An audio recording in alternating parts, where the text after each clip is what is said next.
بسم الله الرحمن الرحيم. اللهم صل على محمد وآل محمد. مرحبا حبايب، شلونكم؟ إن شاء الله الكل بخير وبأفضل حال.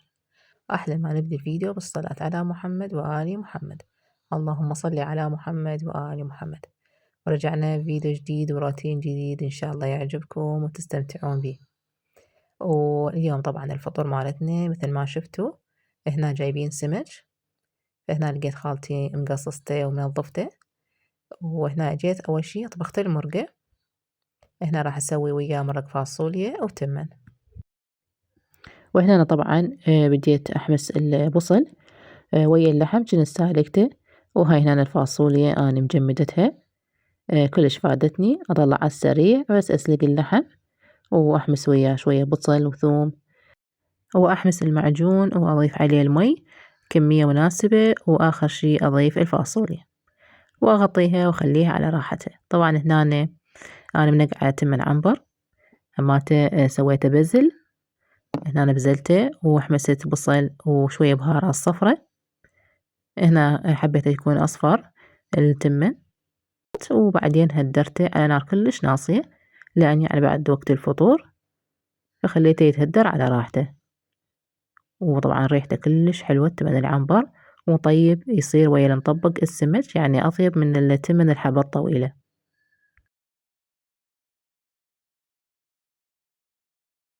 وهنا طبعا حلا اليوم راح أسوي وياكم طريقة عمل الطاطلي العراقي.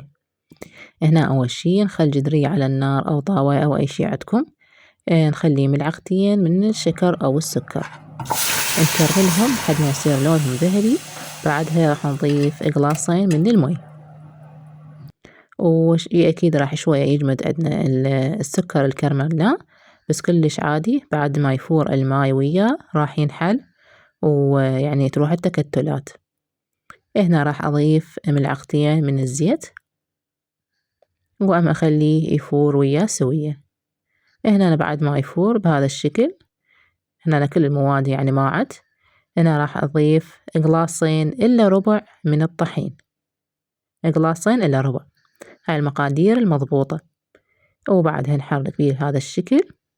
هنا ضفت أنا هسه قلاص، بعد راح أضيف قلاص إلا ربع.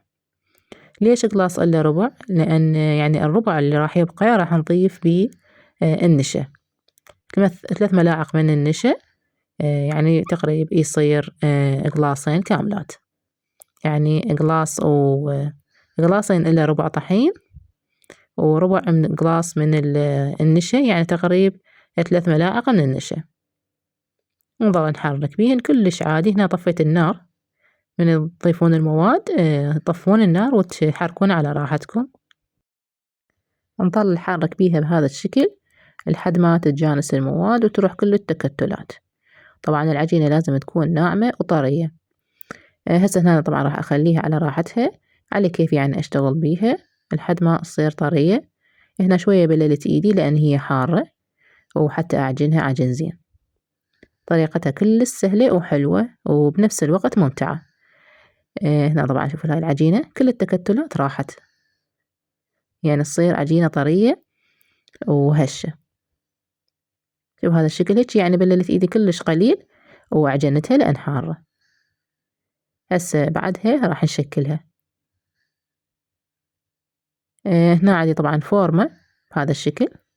إذا ما عندكم هاي الفورمة تقدرون تستخدمون بطل الزيت، يعني تفرغونه وتقصونه بالنص، الراسية مالته تكون مثل راسية الفورمة، وهم بهذا الشكل ويعني تسوونها.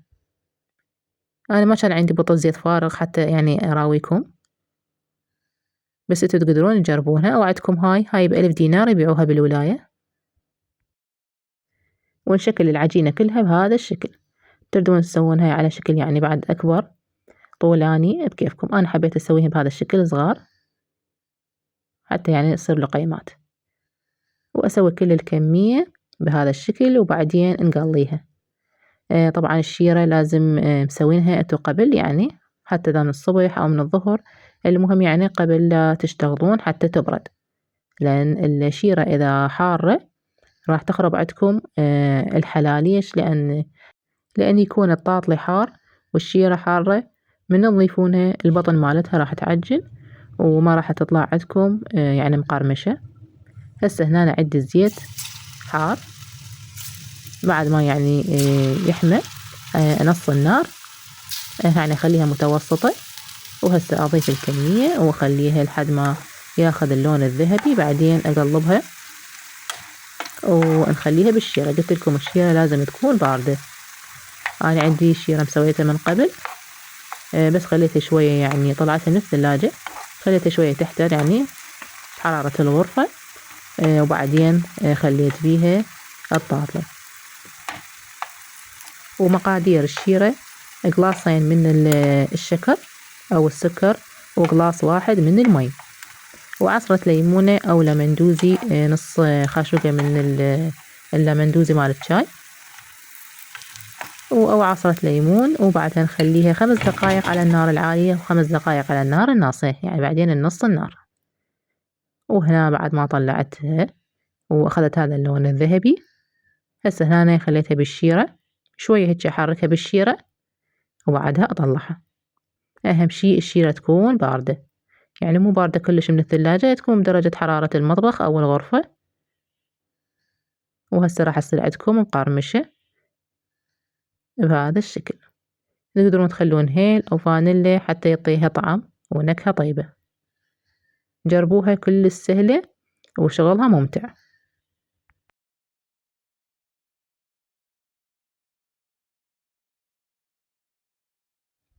وهذا شكلها النهائي. خليت عليها شوية رشة من الراشي يعطيها طعم كلش طيب. كملت كمية قبل الفطور وراح أحضرها. أنا مهدرة التمن ومهدرة المرق. آخر شي هنا يعني قبل الفطور بنص ساعة أبدي أقلي حتى يظل حار، لأن إذا برد يصير مو طيب السمك.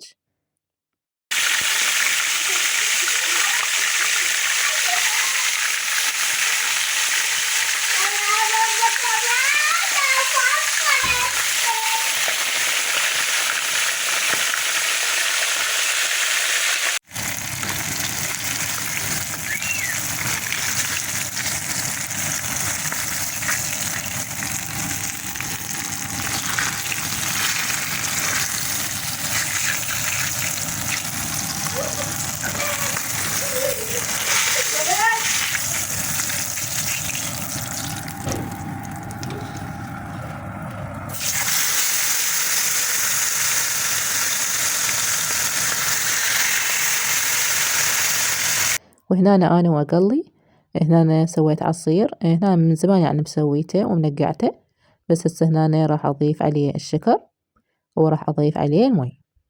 أول شي أخلي له كمية قليلة من المي يعني أنقع بيها. هذا عصير تمر الهند، هذا يمنع العطش ويروي، طعمه كلش طيب. هنا أنا طبعا لأن سمك فراح أسوي من عنده، لأن تعرفون بعد السمك يعطش.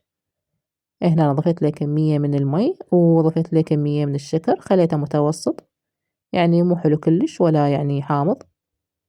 وهنا تحضيرات مستمرة، سويت خضرة، حضرت المواعين. وهنا آخر شي أقلي اللوز وأقلي الكشمش. وهنا ما بقى شي عندي، راح أخلص تقلاه. هنا طبعا المرقة ما شاء الله ثخينة، وهم هدرتها على النار. هنا تمن العنبر، وهم قمت أقلي وأخليه على التمن حتى شنو يظل كل يعني الأكل حار.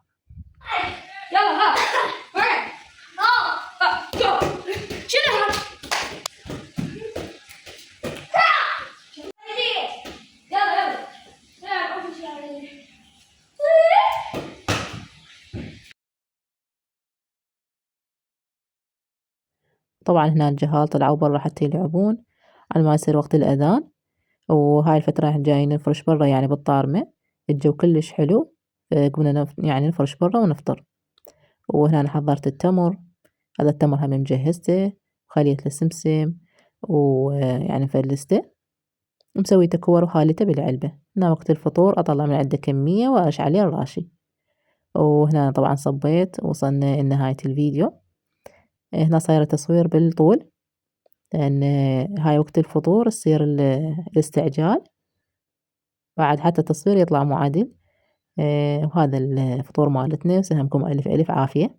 هنا وصلنا لنهاية الفيديو، أتمنى تخلون لايك وتكتبون تعليق حلو من عندكم، ومع ألف ألف سلامة.